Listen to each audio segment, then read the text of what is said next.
Welcome, Gunrunner.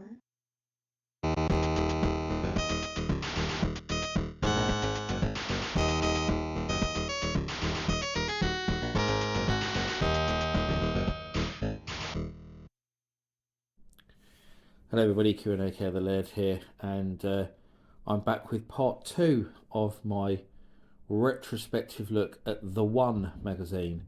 I looked at 2 issues already, which are actually the 2 you can see in the background there, from January 91 and December 88, and shared a few of my brief memories of the magazine that I have. Not a lot, but I do have some. And we had a look at 2 issues and went through the contents and my memories of the stuff that was in them. And now we have a couple more to look at.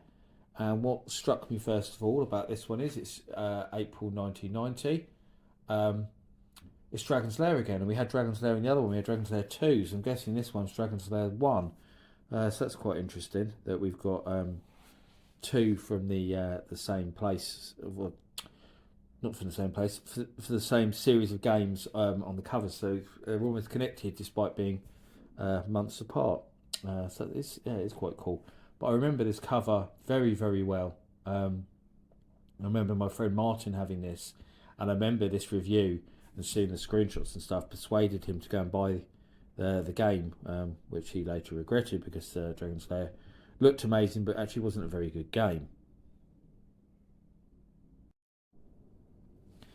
Okay, so let's have a look at the magazine itself. We've got Rainbow Islands in there as well. Arcade Artistry, Atari Games Comes of Age. That's a really cool article actually. I found myself reading that when I was flicking through this. So let's see why this won Magazine of the Year. I certainly don't remember it winning that at all. There we go. Certainly would have got my vote back then. I probably would have been ST format, I would have thought. Mind you, what was it? 1990s, yeah, probably. Maybe CMVG. Really liked that back in the day as a multi-format mag. Down there through the Escape, loved that on the Spectrum. Yeah, 1990 probably would have had my probably would have still been on the Spectrum. Yeah, but judging by the advert, I wouldn't have had my ST yet, so I would have had ST format, would I? Spectrum, Your Sinclair would have been contents. Loved Your Sinclair. Actually, Your Sinclair is possibly my favourite magazine ever because it was just so good. So much nostalgia for Your Sinclair. The best game ever. Really. Cyber Assault. That's called. Top 10 Amiga, Fighter Bomber, Future Wars, Rainbow Islands, Operation Thunderbolt. Interesting. Top 10 ST, Player Manager, Ultima 5, Chaos Strikes Back, Operation Thunderbolt, Ghouls and Ghosts. So quite different to the Amiga chart. 688 Attack Sub. Manic Miner is back apparently. Must have seemed weird then to see an old Spectrum game like that come back. Very weird. And there's a PC top 10. To say at this point, as I said in my last video, actually the PC still wasn't really seen that serious as a games machine. Most of the people who played games in it was because they had a PC already for like business stuff or whatever, and then just happened to play some games on it as well. That's kind of backed up by seeing stuff like Chess Master and Flight Simulator at the top of the chart. It's all kind of strategy games, not the arcade stuff. Xenon 2 is probably the only one that sticks out there. 5 at 5th, yeah. So yeah, a lot of people were kind of it still seems a more serious computer, wasn't it? Microsoft mixed bag. They probably said mixed bag there. It's got Back to the Future 2, which is crap. Unfortunately, Railroad Tycoon, such a good game that was. Oh, Ninja Spirit, brilliant, really good port. I really like Ninja Spirit, very underrated game. Harpoon, Houston Infogrames, International Championship Wrestling. Oh, I don't remember that at all. So, some bit different releases. Castle Master, I have to look that up and see if it actually came out or not. That's Shadow Warriors down there. Yeah, it is from Ocean. Cool advert there actually for Elite Systems budget label Encore. They've got the Amiga, but they've got a monitor from the ST and a monitor from the Amiga. Advertising that they were now doing budget games for 16-bit. I had quite a few Encore titles actually. In fact, there it shows Battleship on the Amiga there. That was always a favourite of mine on the ST. I loved Battleship, really did. So I bought Battleship on the Spectrum and then bought it again on the ST because I loved it so much. I had the budget version both times as well. I think actually, I'm not sure. I think Battleship might have only ever came out on budget. I don't think Elite released it as a full price game, which is quite strange considering it was a license. Nice advert for Clax there. I always remember that advert really well. Impossible, which is an attempt to bring back Monty Mole from the old Spectrum games for 16-bit. Didn't really work. Cool Design did the game. It was alright, but it was kind of a bit like Rick Dangerous actually, but with a mole. But it wasn't great. It wasn't great. Not one of Cool Design's finer moments, certainly. Advert for Dragon's Lair and Space Ace. Flimbo's Quest there, which is probably best known actually as a Commodore 64 game. The 64 version is brilliant. UMS2, Universal Military Simulator. That's actually quite a cool little thing. Fiddle around with that.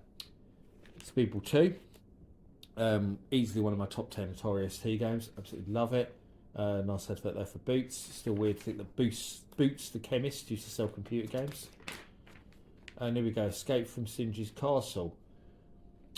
Which I think was the second part of Dragon's Lair because they split it. Dragon's Lair 1 they split into 2 parts, if I remember rightly. Dragon's Lair and then Dragon's Lair Escape from Singe's Castle. And then they split it into 2 parts. It still came on like a stupid number, like 8 discs or something ridiculous like that. But it's funny because it got 58, but I just remember my friend Martin buying it purely on the strength of these screenshots because he just thought it looked so amazing and he didn't care that it got such a low score. And we'd seen it as well.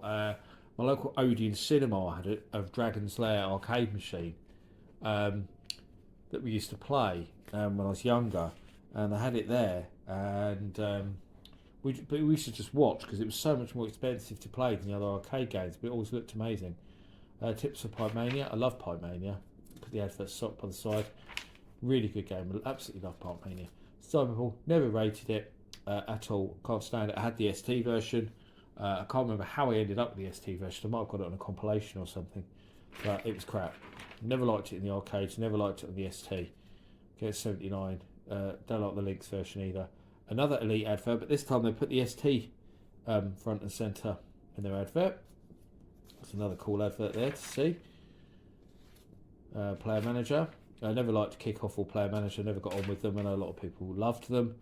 I just couldn't get on with the way the ball control. Nah. Couldn't do it. Rainbow Islands, superb, such a good game. That's the player's guide. Not pulled out in this one. More tips and cheats. Gravity from ImageWorks. Don't remember playing that at all. There's our review of Clax. So I reviewed it on the Amiga, gave it 93. Yep, very good game. Though the best version is the Lynx. Don't think there's any question about that. Advert Slice by there. I loved that on the ST. Loved it. Absolutely loved it. And I had a friend called James, and James used to come over literally just to play Slice By on the ST because he loved it so much. He just come over and just play Slice By and then go home. Really funny. Skill Die. I gave that 80. I never played Skill or Die. I played Skate or Die, but I never played Skill or Die. Kid Gloves. My brother loved that game. I never liked it. Never liked it at all. And its sequel, Kid Gloves 2. My brother loved both of them. I didn't. Time Soldier. God, what terrible art that is. That looks awful. Really awful. Conversion of the SNK arcade game. Decent. Manchester United there. That was a good football game for the time actually. Manchester United Europe was even better. But I had the Lynx version, which is renamed European Soccer Challenge. Very good game. Knights of the Crystallian, 81. Don't really remember that at all. Castle Master, yeah, one of the 3D Freescape games from Domark. That's good. I remember playing Total Eclipse quite a lot because I like the Egyptian theme of Total Eclipse. Magnum 4, Lock and Load. So it's a compilation, was it? Afterburner, Double Dragon, Batman, Operation Wolf. Not bad, really. Though the home ports of Double Dragon were terrible. The ST version is awful. I also see people talk about the ST version really favourably in like the ST groups and stuff that I'm in as well. But it is terrible. It's a really terrible port. So we've got Aliens there, which is great stuff in the arcades. Rod Land, which is also great in the arcades. Article looking at pinball, which is cool to see. And the Inside Atari Games article which I said is absolutely brilliant. What a really good article. I need to get it scanned actually and get it up online. Because what I like is as well, they interview what's his name? Dave. I can't think of his surname there. I have to find it in a minute. Who did Clacks and Robot Monsters, and he's Dave Akers. And I've interviewed him myself a couple of times. Really nice guy. So that was really cool to see and read that. Really good. There's loads of early artwork and stuff there as well for Robot Monsters. Really nice to see. And part of the concept artwork there for Clacks as well.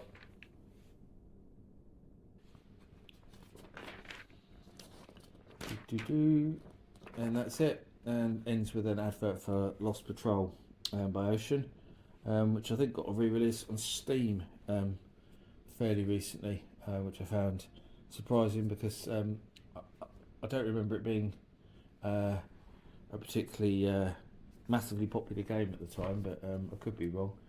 But I certainly don't remember many people talking about it. I never thought Ocean was good on the 16 bits as they were on the 8 bits. They did do some good stuff, but their Spectrum stuff, for example, was consistently brilliant. But I couldn't say that about their ST stuff. It was quite hit and miss, to be honest.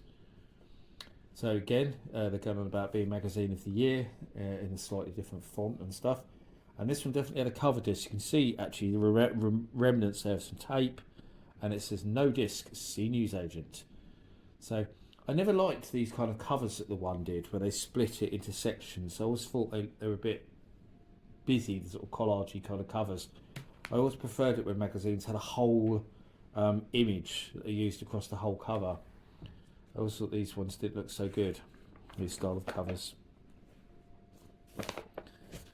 Signs of the times. So I was saying about Ocean a minute ago. So we've got Aliens Championship Football, which is alright. Shadow Warriors, decent port. The scrolling on the ST version was a bit annoying there, quite a bit of slowdown. Slice By, which is brilliant. Midnight Resistance, actually, that was very good. So that's actually a pretty good lineup there of Ocean games, has to be said. So what we got in here, we've got Time Machine in here. It's a bit about Lotus, Shockwave, so Emotion down there. Paradroid 90, which I just talked about in the last video briefly actually, Paradroid 90. Days of Thunder advert. Electronic Arts, I remember Magic Fly. Cadaver, Imageworks, it's a Bitmap Brothers game. We've got into our news previews, stuff like that. So James Pond down there. There's a, what was that motorcycle game called? I can't think what it's called now. Team Suzuki, there we go. Top 10 Amiga, Kickoff 2, Lost Patrol. I said about Lost Patrol. Yeah, this is all quite well then. Shadow Warriors, Hardball 2, Damocles, Teenage Mutant Ninja Turtles. ST chart, F-19 Stealth Fighter, Kickoff 2, SimCity, Damocles, Imperium, Ninja 2, Escape from the Planet of the Robot Monsters. There's some good games there. Wings of Death up there. Brilliant. Possibly the best shoot 'em up on the ST. Such a good game by Thalion. Amazing music by Joachim Hippel. Possibly the best music on the ST. Don't know. Big contender. Almost stuff like Gold Runner. So Virgin Games, ST and Amiga stuff. So the Amazing Xenon by Bitmap Brothers, the really crap port of Double Dragon. Gemini Wing, which is actually very good, and Silkworm, which is very good. So 3 out of 4 were very good there actually. Unreal. Psygnosis stuff that's coming out.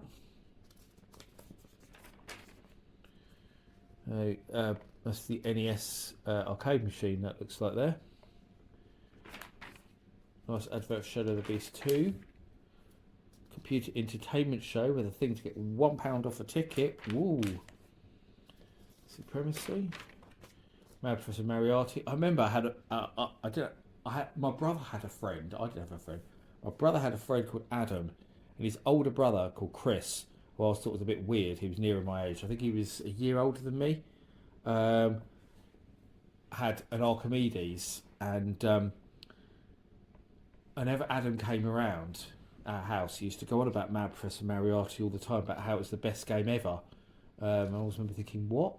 It was a really strange, conversation to which I have. So I'm trying to move my leg there, getting quite uncomfortable the way I'm sitting. Yeah, never understood why he thought it was the best game ever, but he did. There's some Pang and some Toki, which are done by Ocean France. That's something about there. Yolanda by Steve Back.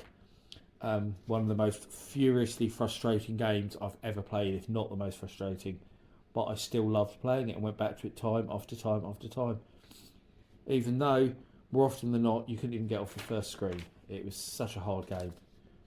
But it just had that comeback one more time addictiveness to it. So Steve Back was a genius. Such a shame he passed. Really genius program, especially on the ST. He really got the best out of the ST. Stuff like Star Ray and Return to Genesis, which showed the ST could do really good scrolling if you actually programmed it right. But there we go. Early look at Lotus Turbo Spree, which is a brilliant racing game. The sequel was even better. Betrayal by Rainbird. Paradroid 90, as I was saying in the last retrospective on the one, I was talking about Paradroid 90 briefly, and I said that I really liked it, and a lot of people don't like it because it's so different to the Commodore 64 game, which was horizontally scrolling, and this was top-down vertical scrolling. So it was quite a different game. But dare I say it, I actually prefer Paradroid 90. I really liked it. There's Blockout. I had the Lynx version. Basically Tetris in 3D, but not quite as good. It's still a decent game, Blockout. It's just not as good as Tetris. Shadow of the Beast 2, which tried to add a bit more substance to the whole thing. Simulacra, which was brilliant. I had the ST version. So good. 3D graphics on it were excellent. Such an underrated game, Simulacra. Plotting, another Tetris in 3D, but this time officially it was an official sequel to Tetris because it was done by the same person, whose name suddenly escapes me. What was his name? The guy who did Tetris. I'm going to kick myself in a minute, but he did Weltris anyway, which is kind of like a 3D view, but then the blocks weren't in 3D. You kind of slid them down the sides so they all matched up in the middle. They gave it 94. It's all right, Weltris, but it's not as well too generous. I like the images at the side, but yeah, I never quite got on with Weltris. I thought Blockout was the much better implementation of the game of a 3D Tetris. Much better. Time Machine. That was a really good game actually. Flood.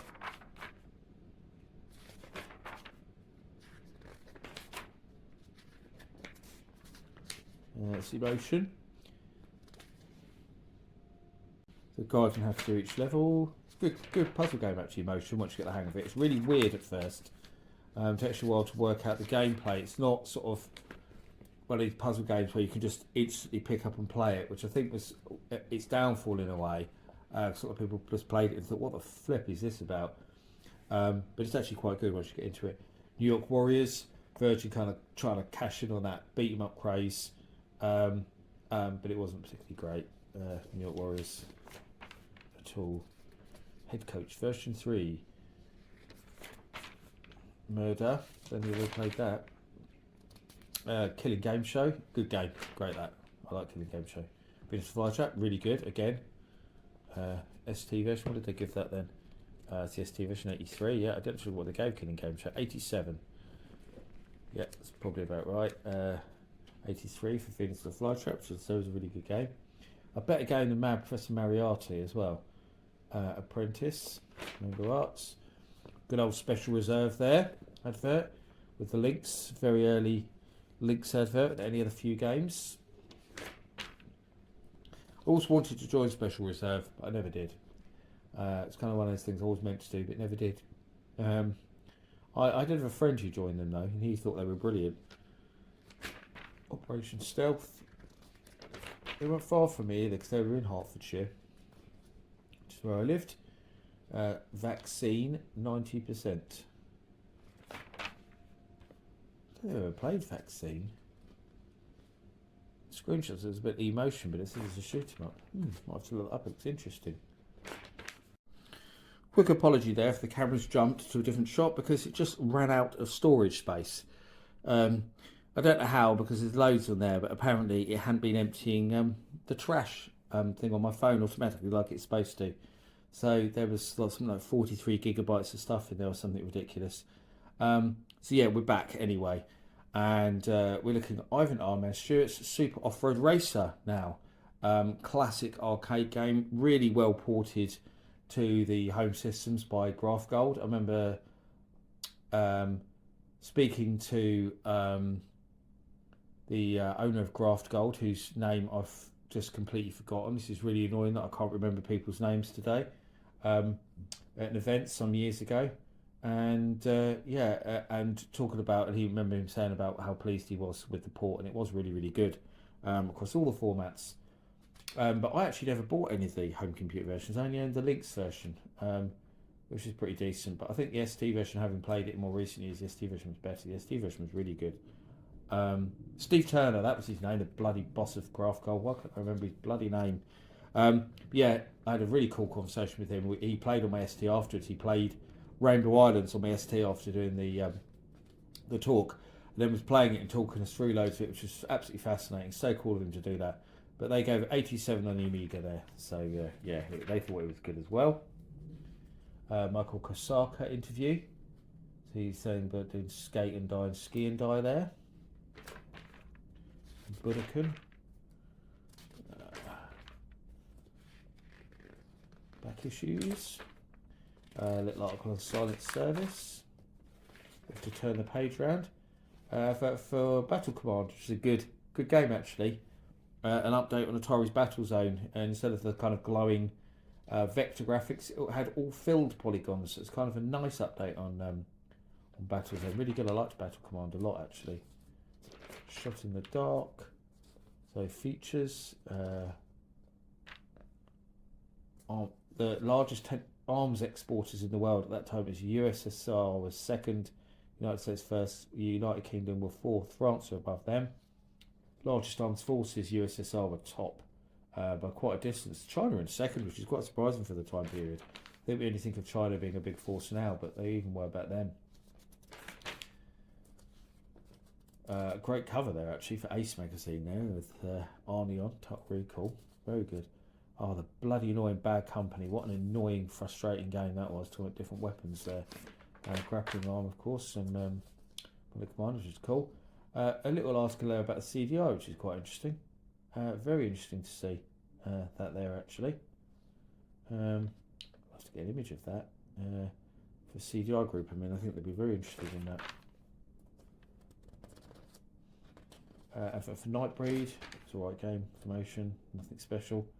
And that's it, and it ends with a lovely advert for Gremlins 2, the new batch. And that's it. That's the second part of my retrospective look at the One magazine. As I said on the previous video, always love to hear your thoughts on this magazine. Did you agree with the review scores that you saw there? I think I mostly agreed with nearly all of them actually, which is unusual. I don't remember seeing one that I, vehemently disagreed with. But there we go. It's cool to look at. So as always, get typing in that comment section and let me know what you thought, what your memories are, etc, etc. As always, I thank you for watching. I've been the Laird, and I'll see you all again for another video very soon. Bye bye.